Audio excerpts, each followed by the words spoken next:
workplace bullying and or harassment. So bullying and harassment, those types of things, they cause psychological or psychiatric injuries.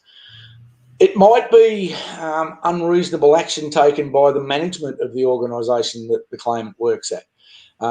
When you do these claims, you have to try and distinguish between what's reasonable management action and what's unreasonable.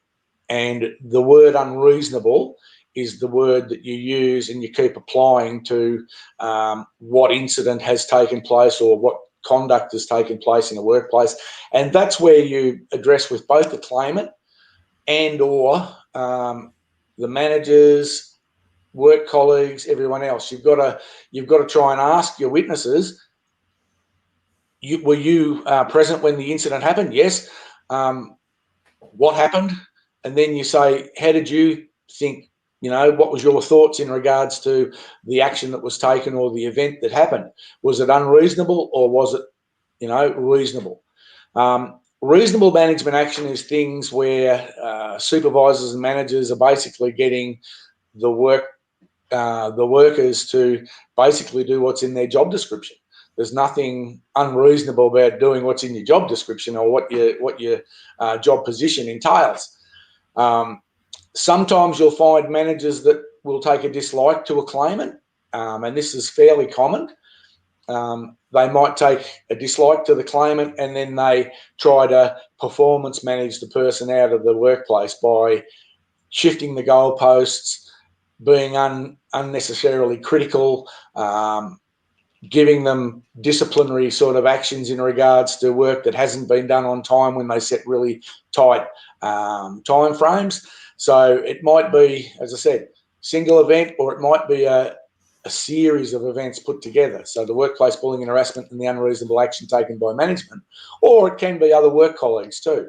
I've done workers' compensation claims where basically a workplace have taken, or a lot of the workers in the workplace have taken a dim view of someone and they don't like the person, so they all gang up on the person who's the claimant. I remember I did a workplace once where one of the people, or the claimant, for whatever reason, they didn't like this person, and where they had photographs of this person in the foyer of the buildings where they worked, like this is the team, work colleagues used to poke the eyes out of the photographs with a pen, or they'd write things on the wall, they'd write things on the toilet wall, like school children. It can be things like that. The other thing that they have in Queensland now, they've simplified the process a little bit with workers' compensation for people who have PTSD as a result of being first responders. It doesn't necessarily mean that you don't do your job as a loss adjuster or an investigator in working out what happened. It just makes the claim process a little bit easier, where they involve the claimant's general practitioner or their own doctor in the process. So it's a streamlined pathway for first responders when they make claims in regards to PTSD. So coming back to what we were talking about before, the stress claim or the stress injury is a psychological or psychiatric injury, and it's an injury that's classed under the legislation. And as I said, it can be a single event or it can be a series of events. Fantastic, Pat. Thank you very much. Now, I'll just go through a couple of things in relation to what you were just talking about. As the loss adjuster, you're going to go out, you're going to have instructions, and they're going to be in the statutory point of the claim process before it goes to common law or work injury damages in New South Wales, as it's now known. You're going to be asked to interview the claimant in the early stages. You're going to be asked to interview the witness, the employer, and you're going to be asked to write a report. So the questions you're going to be asking the claimant, here's an example of what those questions will be. Now, every question that you ask the claimant and you listen to the answer, there could be 2 to 3 more clarifying and detailed checking and confirming questions to ask. So that's your role. You're the loss adjuster. You're trained to do that through our program. You will also interview the employer. and you'll be asking the employer a different set of questions. And I think there'll be some 103 questions you'll be asking the employer, where every answer you get might lead to 3 more questions. So there might be 150 questions you will be getting into this statement at the statutory point of view, point of the claim, to get detailed information from that employer. You are going to be speaking to witnesses, and you're going to be asking them a whole different set of questions. And again, there's going to be over 100 questions on your relevant list of questions to ask witnesses in a psychological injury claim. Every answer you get could lead to another 3 or more clarifying questions. So you're going to be asking witnesses up to 150 questions. You've got a 2.5-hour interview there with the witness, with the employer, and with the claimant. After all of that, when that's completed, you're going to be writing a report with all these details in it. So how do you do that? How do you get your head around that? What's going to happen if one of these is your first investigation as a loss adjuster? And there's a high probability it will be. Okay, this is what you must know as a person studying this loss adjusting qualification, or our Certificate 3 Investigative Services qualification, or a former police officer or army person who is now out of uniform and looking to transition. This is where you're going to get that heads up with that in our study materials of those qualifications. Another little thing too, Mike, when we're talking about psychological or psychiatric injuries, like the PPI injuries, you've also got to look, and it's a very hard balancing act. You've got to look at the fact that, is the workplace or the job causing that psychological disorder to the person, or are there other external stresses? So despite the fact that, you know, you don't want to be prying and asking a million questions about everything else, but you may find also that someone might be undergoing some sort of private stress in regards to their personal life, such as a marriage breakup, a death in the family, those types of things. And they might be a contributing factor as well, but you've still got to keep coming back to looking at whether that injury, the stress injury, was it caused predominantly or significantly by the workplace? So that's another thing you've got to look at as well. That's correct. And this is what I didn't click correctly. This is our video of where you're going to find those materials. I can't overemphasize what Pat said. What's work related is what you're looking at.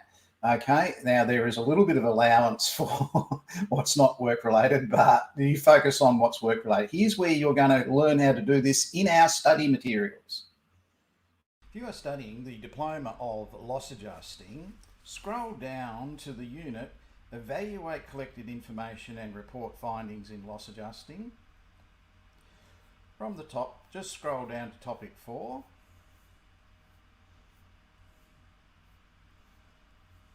And at the end of topic 4, you will see evaluations must be made on detailed information, workers' compensation claims, stress claims templates for information gathering and reporting. Now here you'll find the template for the questions to ask in a psychological injury claim to a claimant. You'll find in the template the questions you ask an employer in a psychological injury claim in a statement. You'll see the questions to ask from a witness in a psychological injury claim in a statement. You'll also see the report for a statutory workers' compensation investigation claim, and you'll see, that's a template, and you'll see a full report underneath that.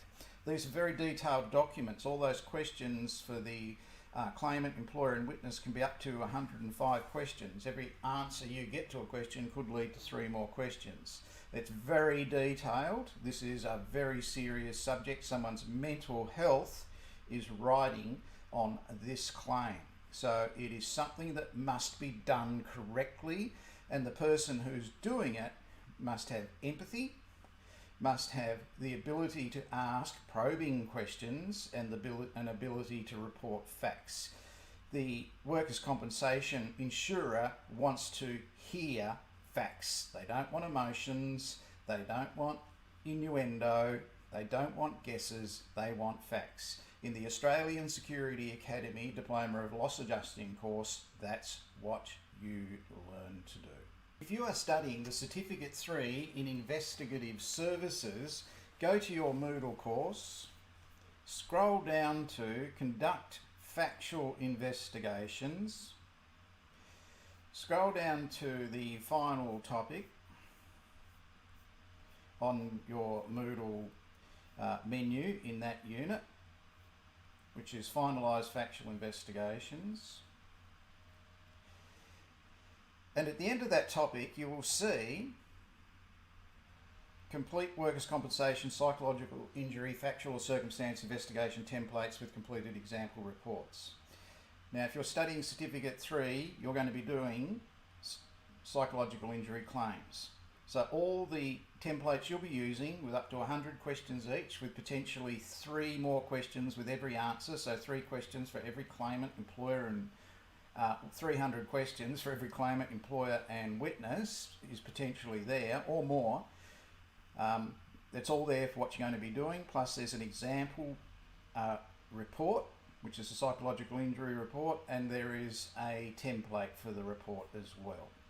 So if you're transitioning from policing to civil investigations, this is going to be one of your paramount investigations that your employer is going to want you to be hitting the ground running. So that's where you find your materials. Pat, I messed up the opening of our program and didn't hit record until 10 minutes in. So, mate, you're going to have to bear with me as I repeat a couple of things. I do apologise for that. That's all right. Yeah, we've got someone watching this who's going on stress leave. So, hello, Mike and Pack. I ended up in the field of investigation due to going off on stress leave due to illegal activity in my workplace, and I too was investigated, and remember the question just keep coming, which is, if you are not telling the truth, this is how we will trip you up. Whoa! Wow. I'd be having a complaint straight away about that investigator immediately, and I'd be showing them my recording of it to them. They can't do that. You do not threaten, induce, or offer anyone anything to cooperate with them under any circumstances. Pat is going to have a heart attack when he reads this. Oh, whoa! That person who interviewed you did not study at the Australian Security Academy. Wow, that's amazing. That should not have happened. Okay. Another thing that you need to consider also, as a loss adjuster or a private investigator dealing with these sorts of work cover claims, you've got to understand that your role is only part of the process. There's another part of the process that you're not aware of that's undertaken by the insurer, and that's the medical investigation. So a lot of the information that you gather is helping the insurer make a decision in regards to the claim and how they manage the claim. Now, the information that you get in your statements, the reason why they need to be detailed is because that information will be then passed over to medical practitioners, physiotherapists, occupational therapists, all sorts of different people, to get them to comment on, this is the information that we've got in the investigation as a loss adjuster or an investigator, and does that marry up, or is that parallel with the medical condition that the person's claiming when they lodge their claim? So, yeah, the information you get, why it has to be so detailed is it's used in other areas that you're not aware of. Thanks, Pat. Okay, people, so that's our little glimpse at a preliminary start to stress claims. You now know where to get them in your materials. You can see them in your materials and go and have a look at all the whole process is in there for you. So when you get your first stress claim in your instructions, you'll be able to confidently approach it. Now, one of the things I was asked today by a couple of the people who have finished our Diploma of Loss Adjusting program is, what should I put on my business card and how should I identify myself in the future? Now I'm qualified loss adjuster. Well, you want to separate yourself from the old image of the old loss adjuster going out to lunch on Fridays with the insurance company on the booze, as demonstrated by Les Patterson here. You want to be way, way far away from that, because that's their life. You don't want that. You want to be dynamic. You want to be relevant. You want to be contemporary, and you want to be seen as the person to go to for loss adjusting. So this is an example of what you can have on your business card. It's got my name on the top. It's got assessor. It says I have a diploma of loss adjusting and I'm a life member of an industry association. So that's one little example of a post-nominal diploma of loss adjusting, life member of AIRLAP 21, okay, that you can use now that you've got your diploma in your hand, because all of that's true. You will be receiving in the future your official notification of your life membership. That's coming. We're just getting our certificates finalised for that. Now, one of the other things I suggest you do, because no one comes into loss adjusting without any past experience. They come in with technical skills in accounting. They come in with technical skills in engineering. They come in with skills in other areas and customer service. No, you don't need to do a course. It's all this. There is an assist course for suicide assist, because you will be dealing with depressed people, Renee. You've got to do that 2-day course, which is separate, but there's no specific course. You still got access to your materials. Go and have a look at that video and play back the replay tomorrow. You'll see that. Okay. And okay, so that's one thing that you can have, all those things on your business card. But I advise you put senior assessor, because you're at your time of life and experience where you can put that. So now I've got senior assessor, diploma of loss adjusting. I'm a life member of AIRLAP 2021. All right. Now you want to take it up a level, get in touch with our marketing people in 2 weeks' time. When they've got this, you can have the AIRLAP logo on your business card. And I advise you to be smart about your marketing people. You're a member of an industry association, okay? Life member with that diploma. So get those things on your business card. The other thing you can do, and I advise you all to do it, is here is a person who appears regularly on my Friday afternoon live streams. His name's Brett. He has a YouTube channel. On his YouTube channel, he puts up excerpts of the videos where he might have 5 minutes or 10 minutes on our program, and he's got those on his YouTube channel.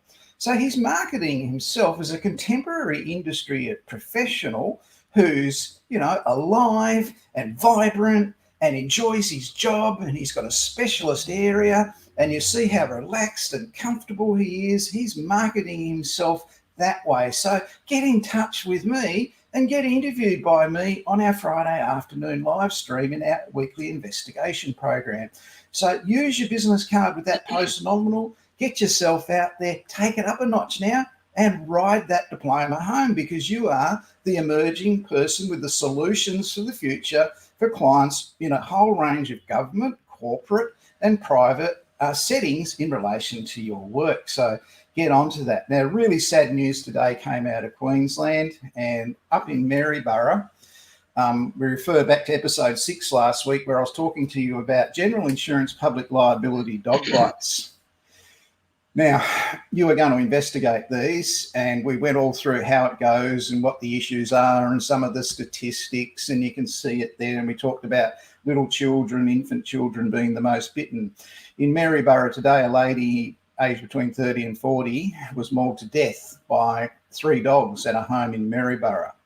Now, as loss adjusters, we might not hear any more about that if the homeowner does not have home and contents insurance. But if they do, some 3 months down the track after the police investigation, the criminal investigation into her death, and the council investigation into declaring them dangerous dogs and possibly destroying them, all that's going to go on now, and you will be the loss adjuster potentially assigned to do that job. Now, it's a fatal accident. It's a highly emotional situation. This is what you must prepare for as a loss adjuster. It shouldn't be a surprise or news to you.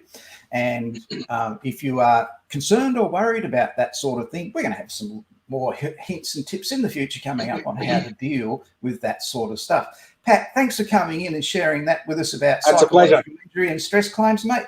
Tomorrow we're going to be looking at workers' compensation again, and we'll probably be here about 2 o'clock tomorrow afternoon. I'll see you then. Thanks for watching, everybody. Good afternoon.